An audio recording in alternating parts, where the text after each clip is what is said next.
সুকুমার রায়ের গল্প মামা গো আপনাদের কাছে পরিবেশন করছি।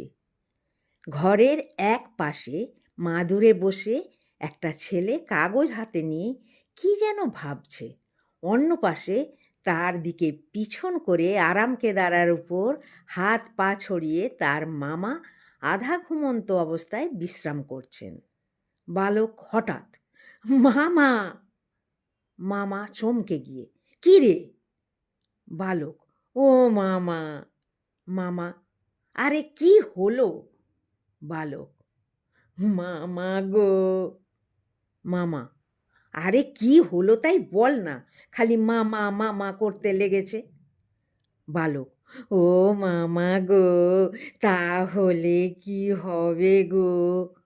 মামা, এই তোমার পিঠে ঘা দু চার পড়বে গো, আর কি হবে?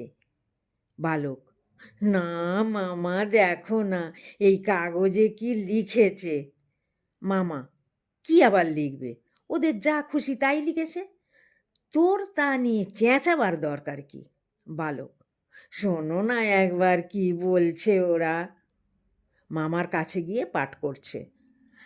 আমেরিকার কোনো বিখ্যাত মানমন্দির হইতে সংবাদ আসিয়াছে যে তত্রস্থ দূরবীক্ষণ যন্ত্রে একটি ধূমকেতু দেখা গিয়াছে।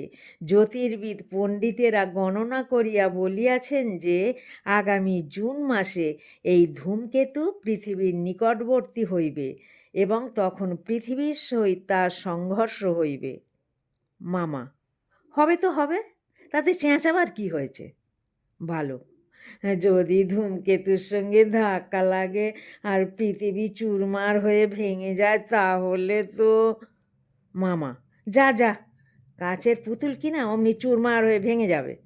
বালক, যদি ধূমকেতুটা ধুম করে আমাদের বাড়ির উপর এসে পড়ে কিংবা ভূমিকম্প হয়। মামা, কিংবা বাড়িতে আগুন লেগে যায়, কিংবা পরেশনাথের পাহাড় তোর মাথায় এসে পড়ে, কিংবা তোর মগজের গোবরগুলো শুকিয়ে ঘুঁটে হয়ে যায়।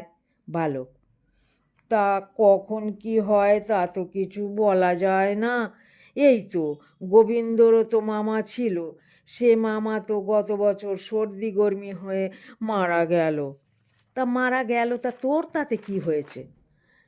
মামা, মরেছে, তা তুই কিছু করতে পারবি? বালক, না তাই বলছিলুম।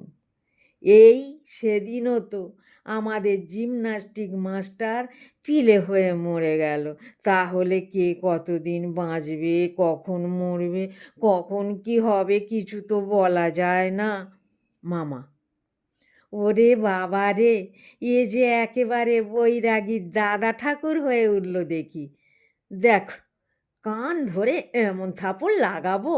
বালক, বা ব্রজলালের বাবা যদি 1 মাস আগে মরে যেত তাহলে সে কি ব্রজলালকে সেদিন এমন চমৎকার সুন্দর প্রাইজ দিতে পারতো? মামা, কটমট করে তাকিয়ে, তুই কি বলতে চাস সেটা বলতো দেখি। বালক, তুমি যে বলেছিলে আমাকে প্রাইজ দেবে, কই দিচ্ছ না তো। হ্যাঁ। মামা, সেই কথাটা সোজাসুজি এক সময় বললেই হতো, তার জন্য ঘ্যাঙানি ঘোঙানি করে আমার ঘুমটি নষ্ট করবার কি দরকার ছিল? চর মেরে যা, আজ বিকেলে প্রাইজ এনে দেবো এখন।